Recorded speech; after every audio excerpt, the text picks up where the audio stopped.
Welcome to Business Innovators Radio, featuring industry influencers and trendsetters sharing proven strategies to help you build a better life right now. Welcome to Brilliance Business TV, conversations with leading experts in business. I am your host, Mark Stephen Pooler. Today we have a wonderful guest, Dr. Carjamin Scott. Carjie is incredible at helping students in attending college, staying in school and graduating. So a great conversation today. I'm just going to make an official shout out to our show sponsors, Craig Shelley, Beverly Hills Luxury Watches and Fine Jewellery at craigshelley.com. We are streaming live on the E360 TV network under Fresh Takes on Apple TV, Fire TV, Android TV, Roku, and many more. We're also streaming on mspnewsglobal.com, and we're also on Facebook, Twitter, Instagram, LinkedIn, and YouTube. So let's bring in our incredible guest, Dr. Carjamin Scott. Carjie, welcome to Brilliance Business TV.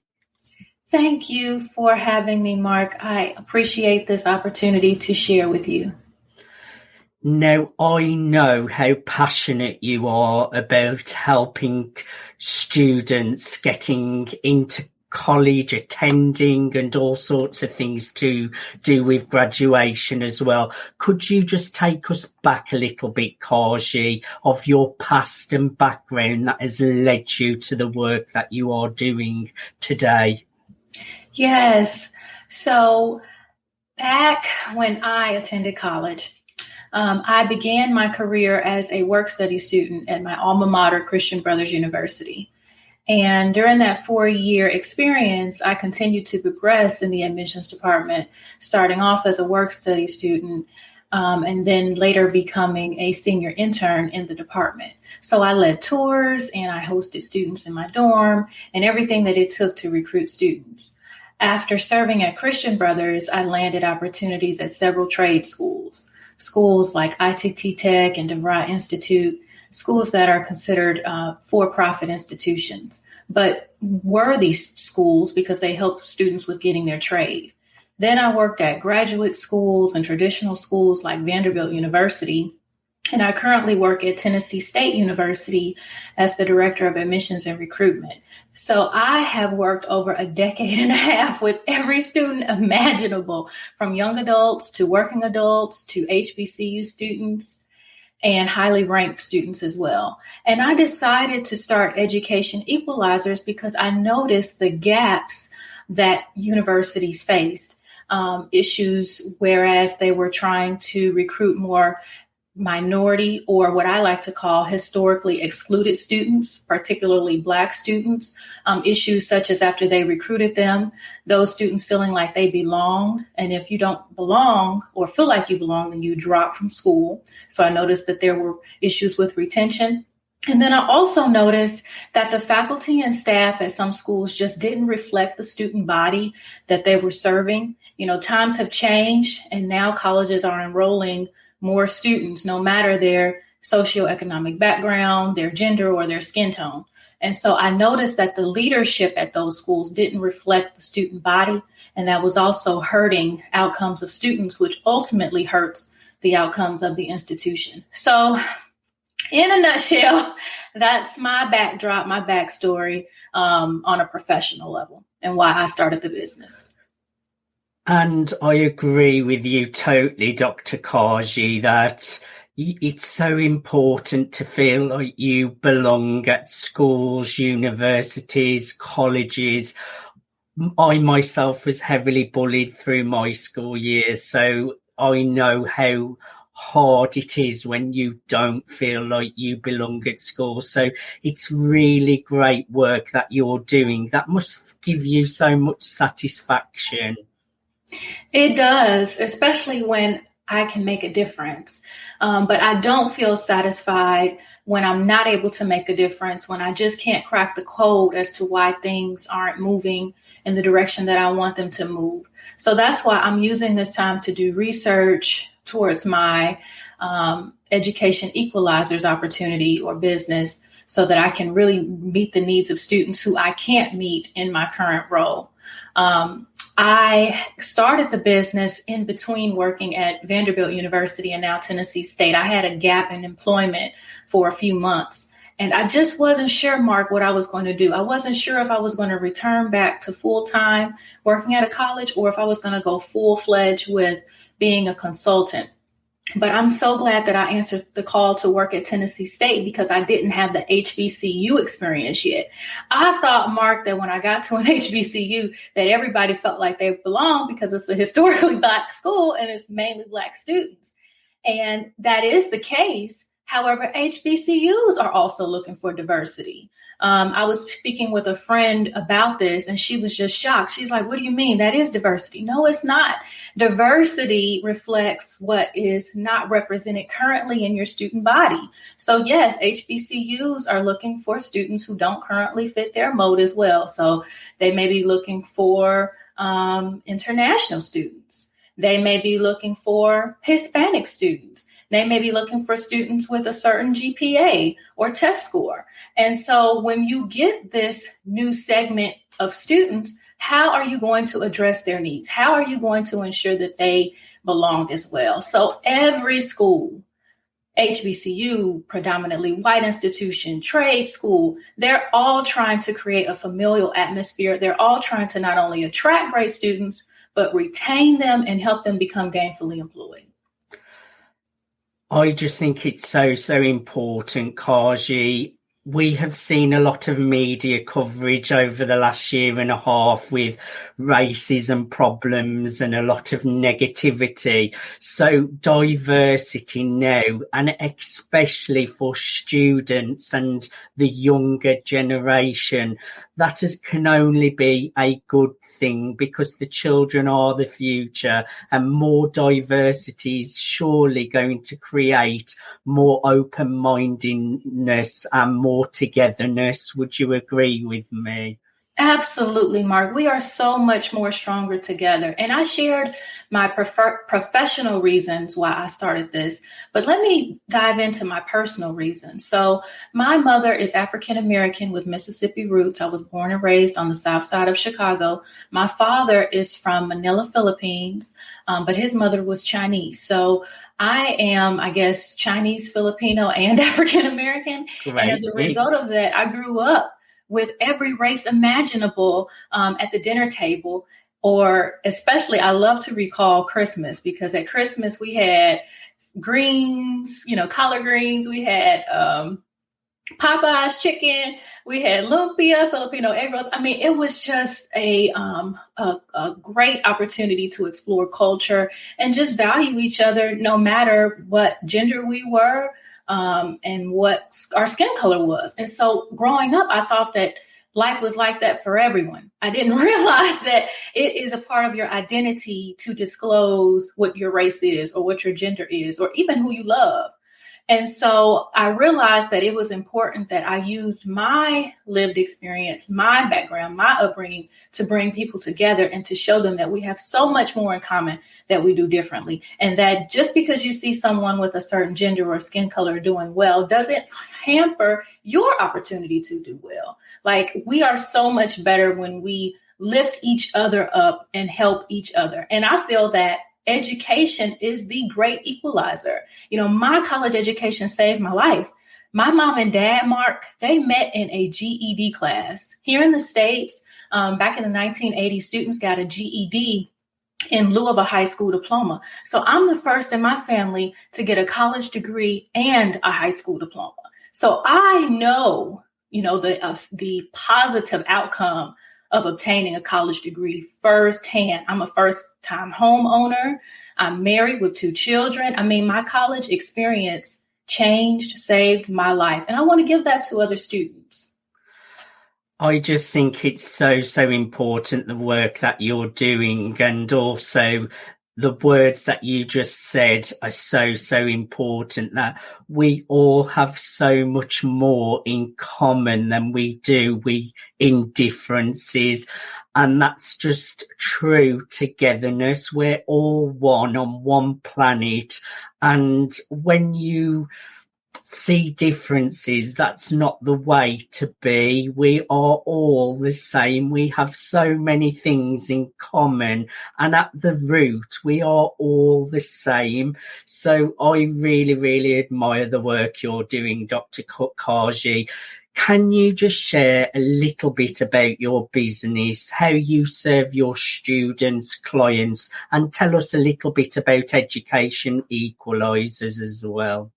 Yes. So at this time, at no cost to middle school students, I am assisting them with college tours, with admissions processes. I'm giving them insider tips with where to go to get scholarship opportunities and figuring out which college is best for them. Because again, I know about trade schools, community colleges, graduate schools, traditional PWI top-ranked schools, HBCUs, you name it, I have done it. So I have a wealth of knowledge to give students. The way that I'm able to fund this is through my book and through presentations that I do in the community. So I recently was able to do, or will do, a presentation sponsored by Vanderbilt University here in Gainesville, Florida, on how racism is a health crisis and we need to stand together to combat it. I'm teaching, which is a part of my business, Education Equalizers, and I'm bringing the community together, a community of scholars and leaders and theologians.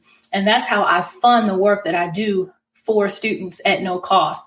I try my best when students have questions to meet them where they are. So I encourage students to follow me on social media and send me a DM and I'll help them.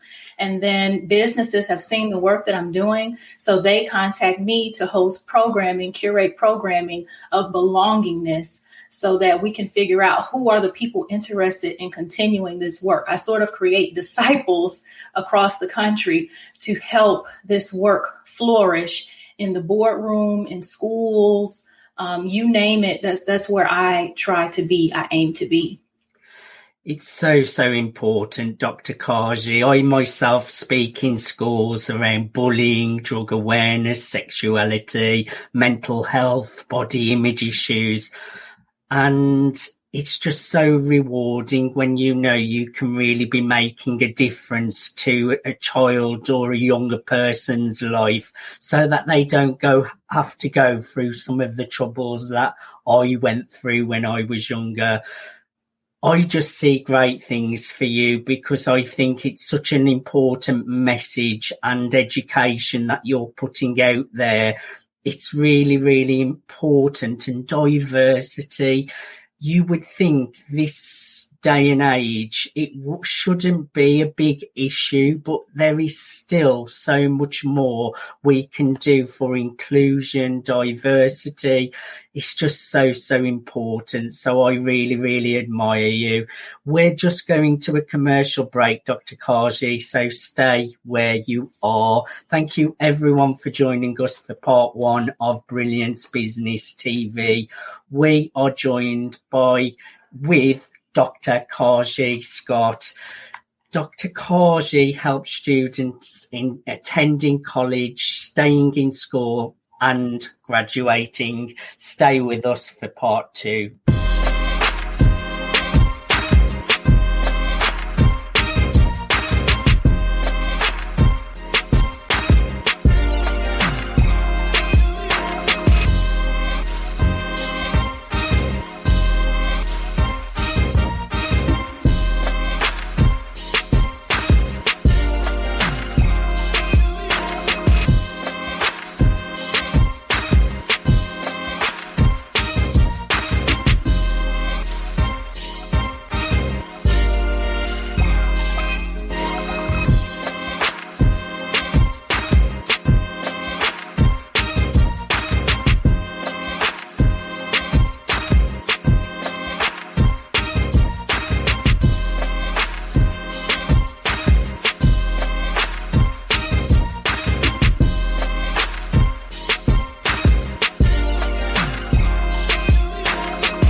Welcome back to Brilliance Business TV Conversations with Leading Experts in Business.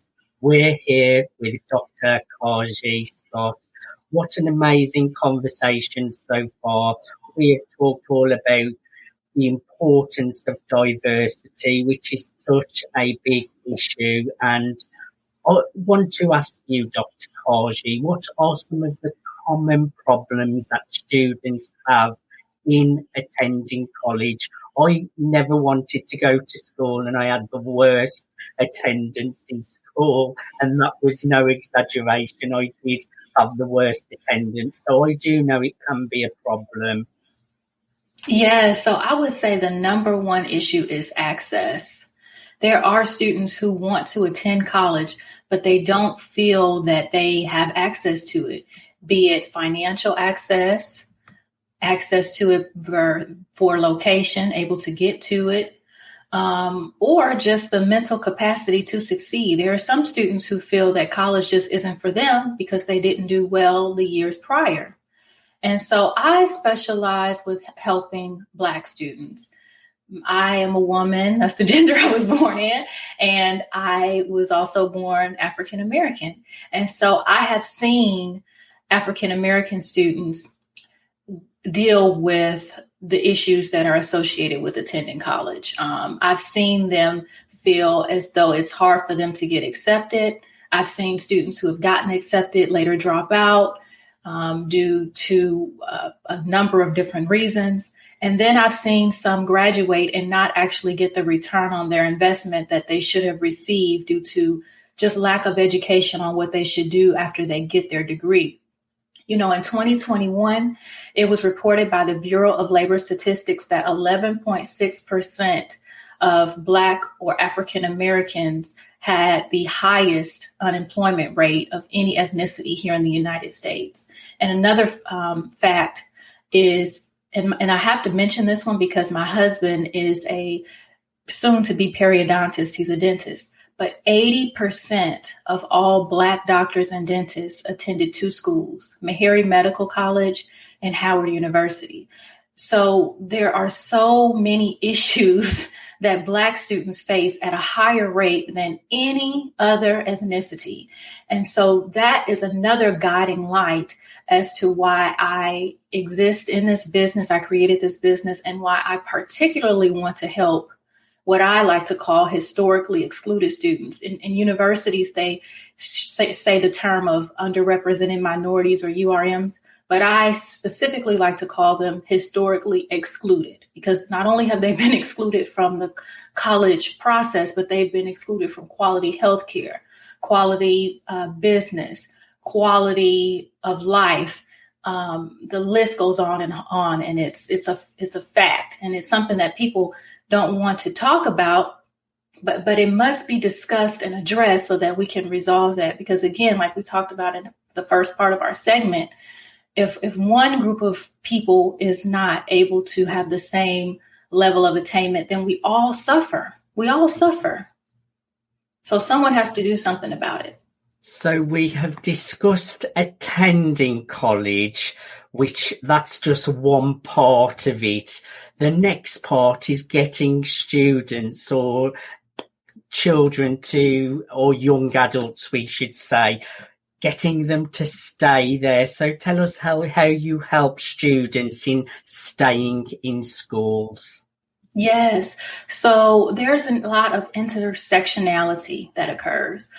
We had talked about how even HBCUs are looking for or looking to diversify their student population. So they may be looking for more international students, or maybe looking for more Hispanic students, or maybe looking for more students who have declared their orientation, LGBTQI students. So what I have done is created affinity groups at different universities or served as an advisor for affinity groups. So there may be a partners association. You may have students who are parents and they have partners while they're in school, and they may need a group of people to depend on to help with babysitting or help with having friendships for their husband or wife while they are in school, or partner while they are in school.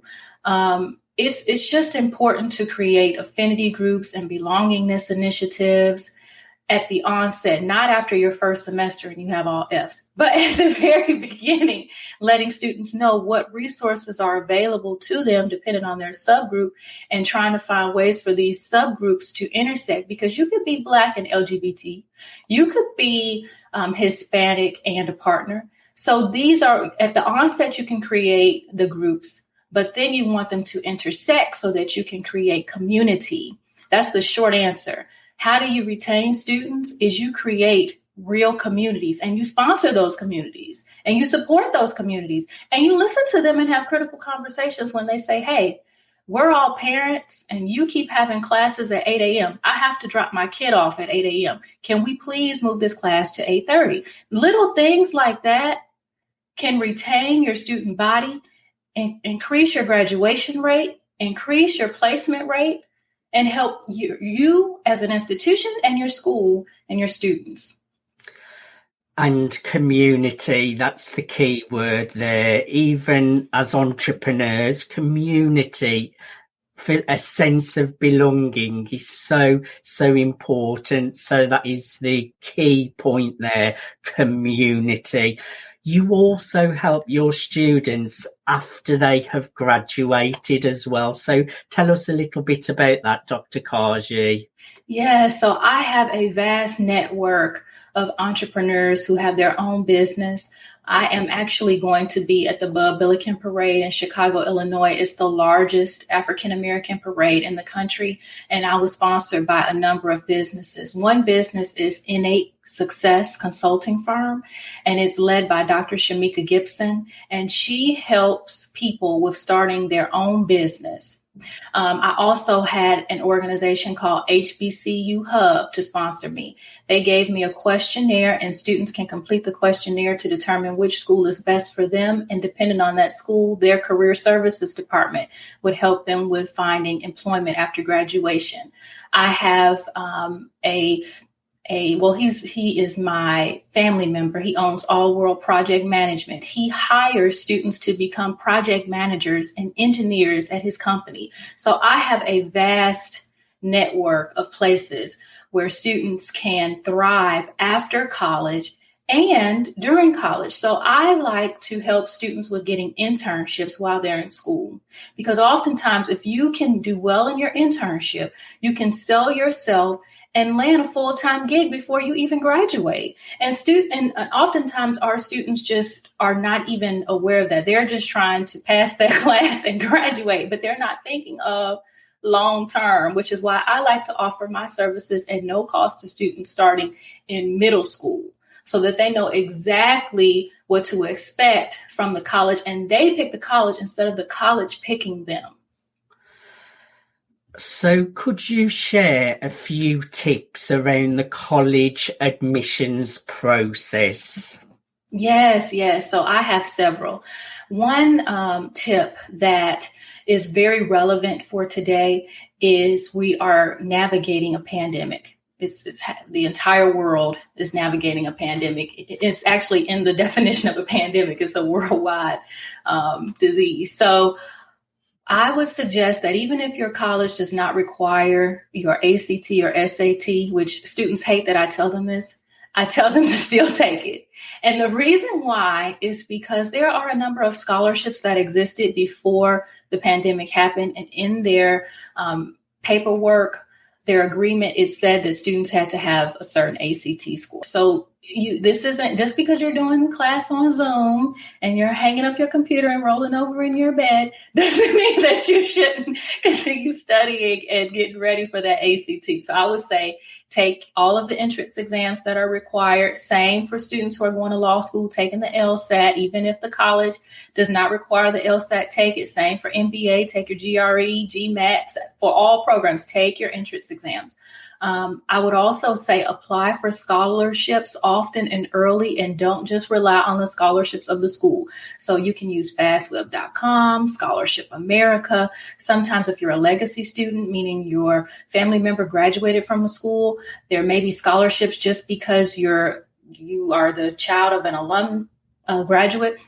I would also say to apply to multiple colleges using one resource. So HBCU Hub has that resource where you can apply to multiple colleges at one time. The Common Black College app also has that. The Common app has that as well. Why pay $50 per college when you can pay $50 and apply to 100 colleges at one time? So those are my top 3 tips. Take all of your entrance exams, even if they aren't a part of the admissions process. Apply to scholarships early and often. All scholarships, don't just rely on the school to give you scholarships. And apply to colleges using a shared college service. If you can spare it, don't apply one-off to each school. Try to apply to multiple colleges with one service and save yourself that money. Lots of words of wisdom there, Dr. Carjie. Now, you mentioned your book. I know you're a best-selling author. The book is You Are Accepted. Tell us a few details about that, Dr. Carjie. I was terrified to write it, Mark. I was terrified to write the book. It's not what people expect. It is called You Are Accepted because it's my personal journey towards acceptance in life and working and navigating this space that doesn't necessarily have many African-American, biracial women in leadership. And I have served in a director level for the majority of my time. I have been at least at an executive level for over 10 years. So, and starting at the age of 26. So I talk about just ageism and sexism and racism and all of the isms that you can imagine and how I stood up for myself. And I felt that I had to write this story because I've learned just from being in the boardroom that if you don't share your story, someone else will share it for you. And I just had to get it out for that reason. And then I also wanted to get it out because there are more people like me entering into corporate America or entering to work in colleges or entering to work in law enforcement or whatever, what have you, who are battling what I'm battling or battled. And I survived it. And I created a business to help more kids because of it. And I'm thriving because I owned what happened and I failed forward many times. So that's what the book is about. And it also does give tips on college admissions, but it's more or less my journey towards self-acceptance in life and throughout working at colleges. I was terrified to write it. There's some times where you might cry, some times where you might get upset with me. You might get upset with the companies I worked at. But I think that's why it has become a best-selling book in just a few months. So, where is the best place for our audience to get a copy of that? Yes, so Amazon has a sale on it right now. So you can get it off of Amazon. But if you would like an autographed copy from me, then you would visit my website, carjiescott.com, and I can send you a signed copy. And of course, I give like stickers and business cards and fun stuff with when you buy it directly from my site. But it's available everywhere books are sold. So Barnes & Noble, Target, wherever your favorite bookseller is. I would say get the signed copy at carjiescott.com. Everyone, I have really enjoyed a conversation with Dr. Carjie Scott. Please like and follow her on Instagram at Carjie Scott, and subscribe at www.carjiescott.com. That's www.carjiescott.com. carjiescott.com. Carjie, thank you so much for coming on to the Brilliance Business TV show. I have thoroughly enjoyed having a conversation with you. Thank you. I hope we can talk again, Mark. And thank you for all of the work that you're doing, highlighting business owners. It is so important. So thank you so much. The pleasure is all mine, Dr. Carjie. We have been joined today with Dr. Carjie Scott, helping students attending college, staying in school, and with graduating. Until next time, bye now. Carjie. Bye, everyone. Thank you for watching and see you all soon. Take care. Thanks for listening to Business Innovators Radio. To hear all episodes featuring leading industry influencers and trendsetters, visit us online at businessinnovatorsradio.com today.